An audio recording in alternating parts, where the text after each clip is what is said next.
के सभी faculty, professors, directors का मैं संसद भवन में अभिनंदन करता हूं, स्वागत करता हूं।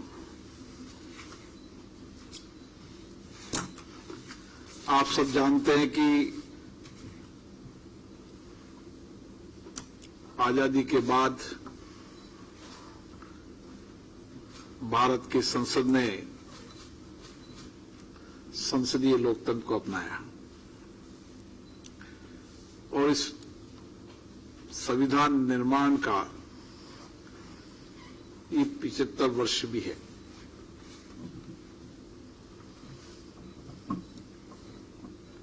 आजादी के बाद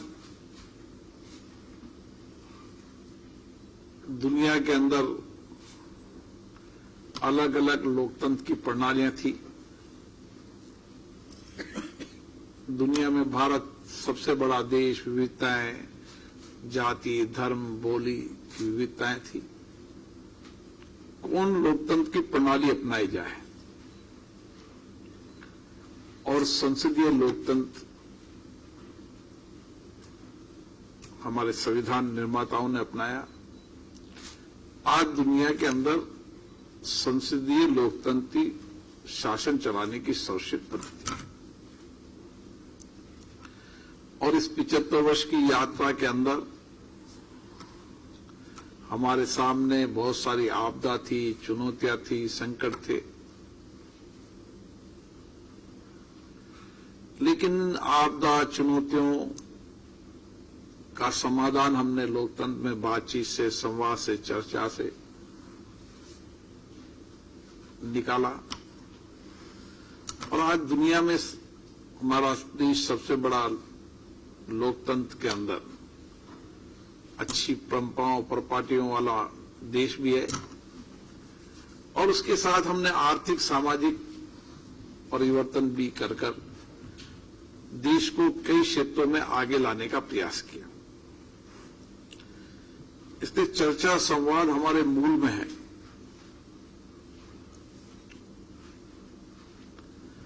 ऐसा नहीं है कि आजादी के बाद हमें लोकतंत्र मिला। लोकतंत्र हमारी परंपराएं रही है, लोकतंत्र हमारा परिवेश रहा है, लोकतंत्र हमारी जीवन की प्रणाली रही है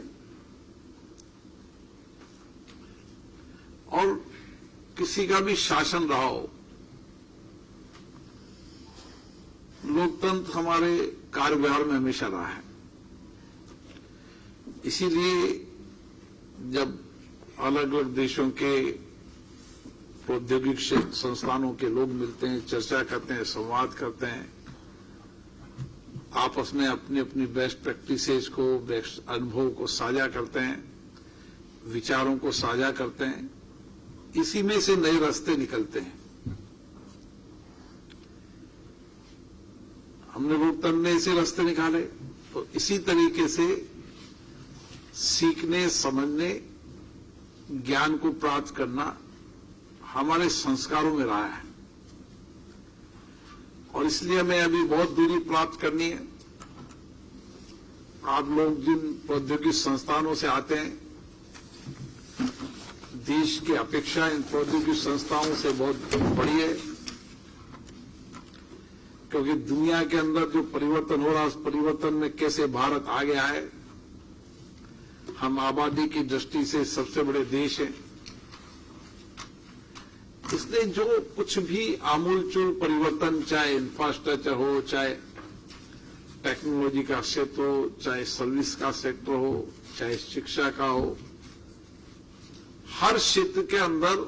हम बहुत तेजी से परिवर्तन की ओर बढ़ रहे हैं और उस तेजी से बढ़ने में आप जैसे लोग जो शिक्षा के साथ राष्ट्र निर्माण में लगे हुए हैं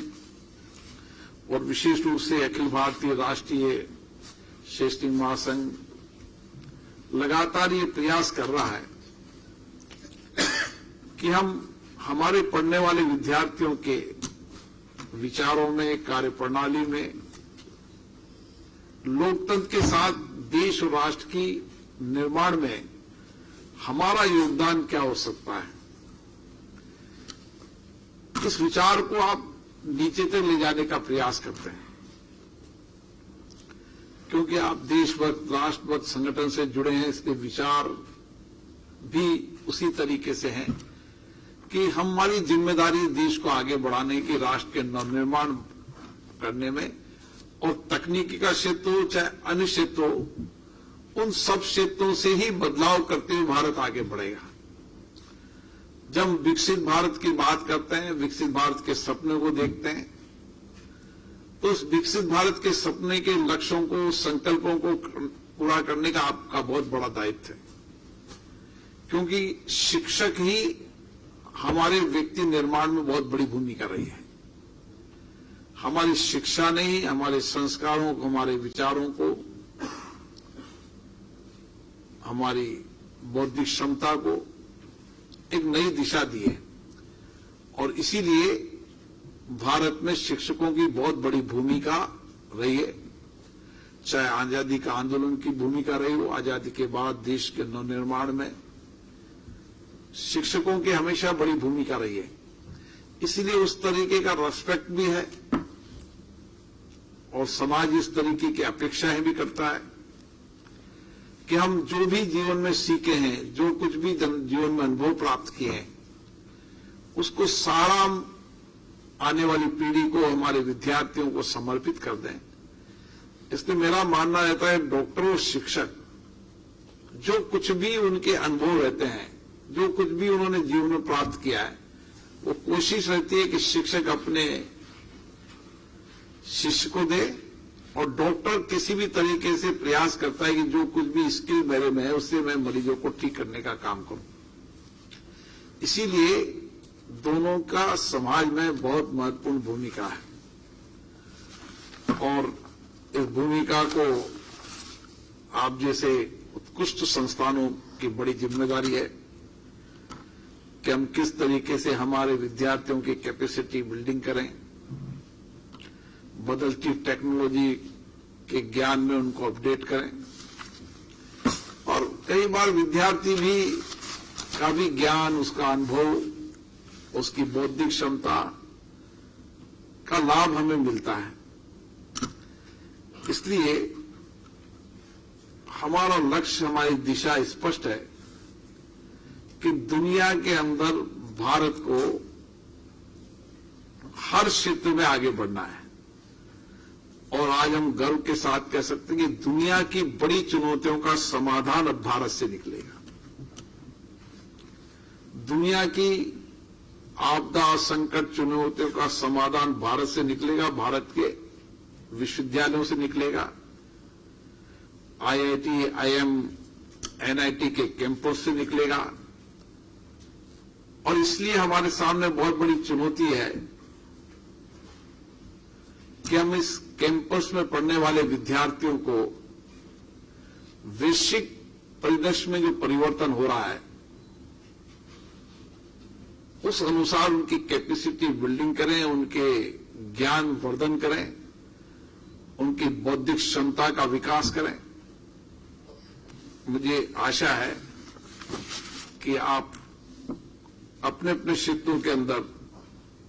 एक सर्वश्रेष्ठ काम कर रहे हैं, और बदलते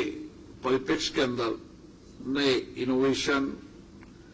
डिजिटल टेक्नोलॉजी, एआई, जो भी वैश्विक परिदृश्य में है, उस सब में ये कैंपस अपना सहयोग दे रहे हैं। मुझे तो पता है कि कई बार कई चुनौतियों का जब समाधान निकालना होता है तो आपकी कैंपस से एडवाइस ली जाती है, और मुझे खुशी है कि हमारी ये संस्था उत्कृष्ट संस्थानों के रूप में देश के अंदर कीर्तिमान हासिल कर रही है, और आने वाले समय में हम इन संस्थानों को और सर्वश्रेष्ठ बनाने का प्रयास करें, क्योंकि शिक्षा अधूरी रहते, उसी तरीके से स्किल और संस्थानों की अपग्रेडेशन करना भी हमेशा अधूरा मानकर चलना चाहिए। प्रयास नए करते रहना चाहिए कि दुनिया में सब कुछ बहुत तेजी से बदलता है, उसी तरीके से हम संस्थानों को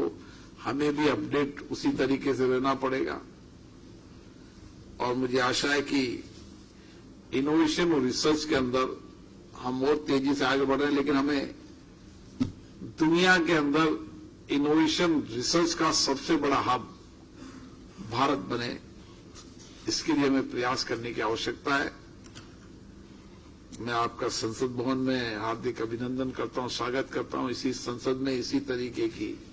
चर्चा, संवाद, सहमति, असहमति सबने देश के सामाजिक आर्थिक परिवर्तन का काम किया है। टेक्नोलॉजी और इनोवेशन के अंदर भी आज दुनिया के अंदर भारत की लोकतांत्रिक संस्था संसद के अंदर हमने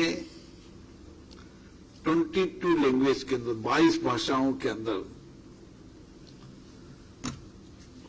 भाषांतरण करने का काम किया। दुनिया के अंदर भारत की संसद ही है जिसमें 22 भाषाओं का भाषांतरण हो रहा है। कहीं एक भाषा है, कहीं 2 भाषा है, कहीं 3 भाषा है। हमने जितनी भी हमारी संसद की डिबेट है 1947 से लेकर अभी तक, उसको डिजिटाइजेशन का पूरा काम कर लिया है। हमने आर्टिफिशियल इंटेलिजेंस का उपयोग किया है। हमने एआई के माध्यम से उनको डिजिटाइजेशन के साथ उनको मेटा डेटा कीवर्ड से, सब्जेक्ट से, विषय से, नाम से आप 3 महीने बाद कोई सी भी डिबेट आप देख सकते हैं। ऐसे बहुत सारे कार्य जो दुनिया में परिवर्तन की दौर है उसमें भारत की संसद में हमने किए, ताकि हम ये कह सकें कि हमारी डेमोक्रेटिक संस्था भी उच्च कोटि की तकनीकी और नए नवाचारों को अपनाती है। और इसीलिए जितने भी नवाचार हैं, तकनीकी का बेटर उपयोग कर हमने संसदों की कैपेसिटी बिल्डिंग, उनकी कार्यकुशलता, उनकी कार्य पद्धति के अंदर भी परिवर्तन लाने का प्रयास किया है, ताकि वो सर से डिबेट कर सके, चर्चा कर सके और अपने अनुभव और ज्ञान का लाभ देश को मिले। आप यहां पधारे, मैं आपका बहुत बहुत अभिनंदन करता हूं, स्वागत करता हूं। महेंद्र कपूर जी का इच्छा थी कि हम संसद के अंदर चर्चा करना चाहते हैं। आप यहाँ की लाइब्रेरी, यहाँ के लाइब्रेरी के साथ यहाँ के नए नए जो डिजिटाइजेशन के हो रहे हैं उसके भी अनुभव आपको साझा करेंगे।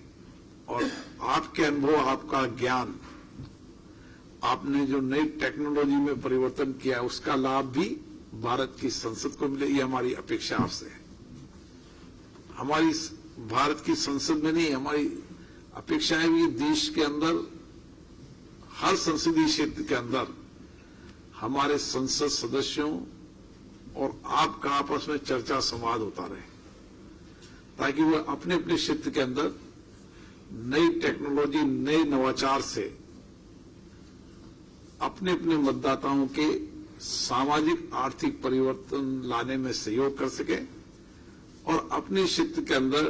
टेक्नोलॉजी इनोवेशन का लाभ मिलकर देश को आगे बढ़ाने में उनका भी उतना ही योगदान रहे। धन्यवाद।